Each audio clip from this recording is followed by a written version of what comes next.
Welcome to the Faster, Easier, Better show with your hosts LeeSilber and Ellen Goodwin. Welcome to another episode of the Faster, Easier, Better show. I'm your co-host, Ellen Goodwin, along with my co-host, LeeSilber. Hi, Lee. Today, we're going to talk about what you can learn about efficiency from administrative professionals, formerly known as secretaries. So take it away. And executive assistants and all that same. Well, my mom had this position for her whole life. She worked until, well, even past retirement age in this field. So I'm very well versed in it. Plus, I'm very active with a couple of associations that cater to this group. So I'm a huge fan. I actually don't look up to the executives as much as I look up to the administrative professionals. I think they're just superheroes. And how do they do it?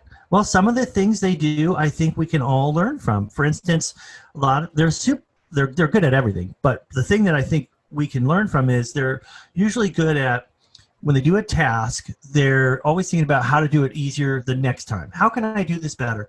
So if they created something like a letter that might have to go out again later, they'll save it and it becomes a template. So in a sense, it's not automation, which is something that they're very good at, automating tasks, but they're good at trying to do something more efficient each time they do it. And one of those things is saving maybe a PowerPoint slide that was very successful, and next time they just plug in new information, but they don't have to think about colors and layout and all the little whistles and bells. It's all there. They just save a lot of time by just plugging in information for the next presentation for the executive that might be using it. So they've sort of got a standard operating procedure. If I need to do a letter to somebody about this, boom, I just pull it up. I've got it. I change a couple things. Boom, out it goes. It's a great idea. That's a great way to run your life. For stuff that gets repeated and you don't need a lot of brain power, put together a standard operating procedure. And save things that work so that you can use them again. And that saves time. I would also say this group is innovative and creative because and resourceful. They always find a way to get it done. It's almost uncanny. They just find a way. And sometimes that side of your brain, the creative, innovative, resourceful side, is handy. But most times for this group and for a lot of us, we need to use our left brain. And for some of us who are more of the artsy types, it's underdeveloped. It's like my abs. my left brain's like my abs. Just hang in there. So I feel like we should invest some time in just getting better at the boring but yet so important stuff of bookkeeping and scheduling and what is that program? I'm used to the Apple version, but the one Excel. Administrative professionals, Excel is their favorite program. That is the one they use for just about everything. Let's make spreadsheets. Yeah, I'm just saying. It's not my jam. No, not mine either. And on Macs, it's called Numbers, and it's it's not that different. It's no, but it doesn't work like my regular designing programs. It's so the opposite. It seems clunky and to me anyway, because I don't know it. Right. I just need to learn it. Yeah. It's like I'd say Excel is like the playground for the left brain. It's like where we need to go.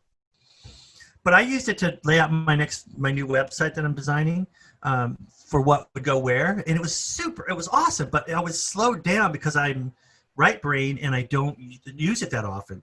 So I'm going to now become better at it, so I can use it for right brain things. It's what I'm saying is a lot of times we need structure, organization, and a lot of times that comes from the left brain. We got to work on developing it a little more. And if you're a left brainer, then maybe trying to find different and new ways to do things to engage your right brain. That totally makes sense. Totally makes sense. And it ties in with knowing software that you might not want to. Not just Excel. There's other programs, accounting programs, things like that are not the things you really want to know, but knowing the ins and outs of your software, which these people, the administrative professionals, they definitely know because, like you said, saves time, gets things done efficiently. They're tech savvy. And even at, you would, I don't know how to say this, but maybe you were a Gen Y or a Gen X technology, or Gen Z, technology, you grew up with it, you know it. But sometimes when you were a baby boomer or a part of the traditionalist generation, you had to learn it. But I'm telling you, at any age, this group has embraced technology and they use it to be more efficient.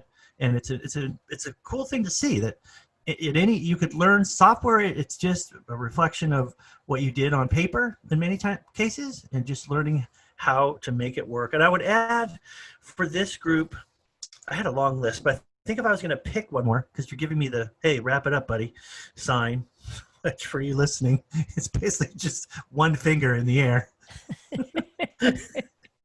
I'm number one. Oh, thanks. You're number 1 minute. Okay. Is that what that means? Oh, this is it. So when you don't control your own schedule, sometimes as an administrative professional or executive assistant, you're asked of whoever you're helping get things done, your boss.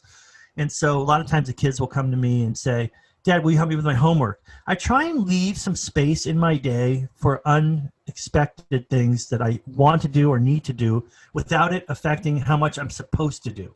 So leaving some white space. We've talked about this many times, but in this context, when you don't control all of your schedule, it's important to leave some space. Leave some space for unexpected things. Absolutely. Sorry, didn't mean to talk over you there. But that's okay. You're number one too. All right. So think about how you can be efficient like an administrative professional, executive assistant. Use those ideas to make your day more efficient.